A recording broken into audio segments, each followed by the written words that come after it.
MLB spokesman said tonight that if a deal is not in place between the league and the players' union by February 28th, that's Monday, then regular season games will be canceled and players will lose money. So how far off are the two sides? Well, Jeff Passan of ESPN tweeted this today, 5 days before the deadline. MLB says we'll postpone regular season games. The gap between the sides and their latest proposals, CBT, $31 million. The pre-arbitration bonus pool, they're $95 million apart. Minimum salary, they're $135,000 apart per player. Draft lottery, 3 picks apart.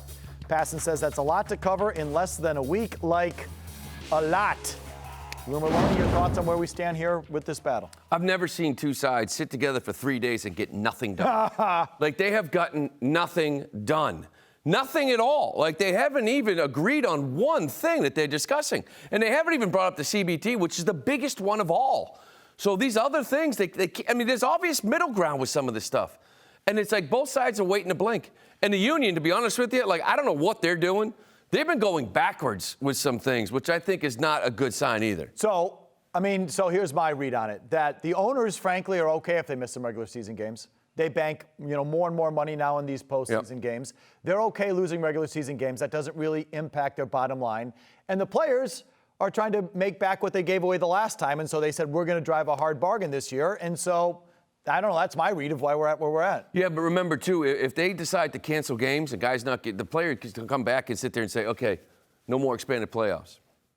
We're out on that, too. Right. That's $100 million. That's a lot of money that the owners want. So this whole thing is ugly, in my opinion. Like, I don't like where it's headed. I don't know how it gets fixed.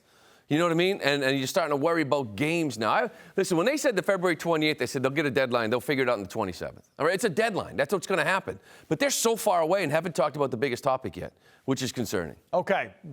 Is Boris helping or hurting this cause? I think he's probably hurting. I think a lot of people feel like he's getting involved too much with the whole process. And listen, the guy's got a lot of experience, but I don't know what the direction is. I don't know what they're really fighting for. Is it CBT? Is it pre-arbitration guys? I don't know. And I know it's important because I know 2 or 3 years from now we're going to be bitching about, hey, listen, you guys agreed to the CBA. If you got something, if you don't have a problem with it, do something about it. Well, okay, you try to do something about it, you miss games and everybody hates you. So you got to give in on both sides. I don't know what the most important thing is yet for the union. Okay, for the most important thing for the fan, it's not the CBT. Right. It's not the pre-arbitration pool. It's not 6 years of service time versus 7 years of service. It's not any of this. It's the games are taking over 3.5 hours. Playoff games are taking over 4 hours. Balls put in play are at an all-time low. Strikeouts are at an all-time high. Anyone who does put the ball in play hits it into a shift. Does it disappoint you? None of these items, the real important items that fans care about, are on the table. No, not right now, because there's bigger items to deal with. It's just the game itself, the financial side of the game. And this is the frustrating part. Is it should have been the financial part of the game is a bigger issue than the actual. Well, for the play? sport, yeah, and I think then you got to address the actual game. You know what I mean? But most leagues are always going to deal with the financial side of it first, and then because they have to figure out what they're doing moving forward, the CBA.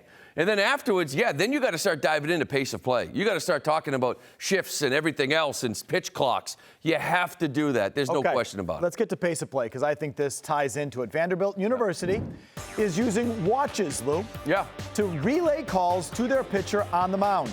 Rather than signals from the catcher, the pitchers now simply look to their wrist to get the call.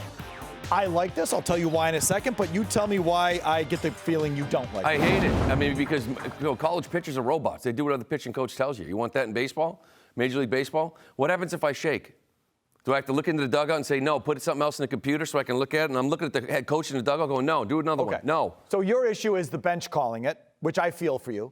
What if it's the catcher? What if there's some technology that the catcher can electronically get the sign to the pitcher without having to do all the hands? And what happens when we shake? You hit another button. Whatever. What is the difference? Like, you think that's slower? Time. You think that's quicker? Oh, yeah, because the guy on It's quicker than doing this and shaking and going first sign? Yeah, well, no, let me tell you why. Because the whole game is slowing down now because they're paranoid of the guy on second. Yep. They're paranoid of the guy in center field. They're paranoid of the whistling from the dugout. So it's like there's 4 different sets of signs. They have to reset the signs when someone gets on base. If the pitcher gets confused, the catcher comes out to the mound. There's a conference like this. Okay, we're going to change our sign. Then he goes back. Then he shakes them off. Is it the second set of signs or the third set of signs? The guy's on second. They're paranoid. He steps off. The guy whistles on the bench. He steps off. Yeah. He's paranoid. That is, especially in these playoff games, Lou, where every pitch does matter, that's what's gumming the thing up. If I can eliminate that whole thing, I think I'm saving myself a lot of time. I'm not so sure that does eliminates it, though. Nothing eliminates it, right. but does it trim it?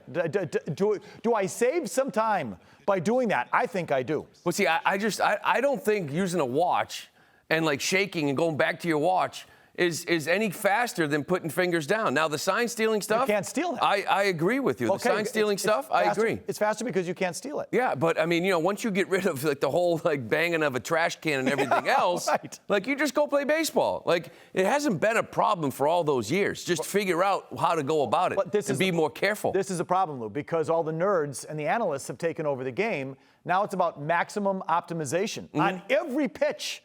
On every pitch, it used to be more of a game. That's the thing. When you bring technology into the game, you are bringing scandals. Sorry, but when you brought instant replay and more cameras on the field, people said, "Oh, there's a camera at center field. Oh, there's a camera on the pitcher. Let's use that to steal signs." When you start bringing in watches and everything else, how long before somebody hacks into a watch? How long before we have some guy at MIT is up there in the booth figuring out, with a robot ump, how to change a strike zone or a watch? You want to invite scandals? You think that scandal was big in Houston? Wait till somebody cracks into a watch. It can't be worse than it is now. And I think you look at a player perspective, from a player perspective, which I get, I respect. I look at it as a fan perspective, as someone who is, still a baseball fan, hanging on, wants to watch these. Got to be a better way. There's just, fine, nerds, get on it. 20-second pitch clock. Okay, so that's the other solution, and that is, you know what? Steal your sign, shake off your batter, shake off your catcher, go through the third signs. If you don't throw the ball in 20 seconds, ball one. And now you have another 20 seconds, and if the guy on second base got this, has figured out the signs, you'll be fine. Throw the ball. Oh, you didn't throw the ball in another ball two. Right. That's fine. So you're okay with pitch clock? Absolutely. It should have been installed 3 years ago. Okay. I don't know what they're doing. I love doing a game when there's a kid called up from AAA. You're like, look at this guy. He grabs it and throws it. You go watch some of the old videos. They're nested, everything, whatever it is. And it's like, these guys just grab the ball and throw it. Now, and there used to be a thing, slow the pitcher down. You got to slow him down. It's advantage pitcher when he moves fast. Right. Now they've just gone the other way, and it's like advantage hitter. How much time are you going to take? How much time do you need?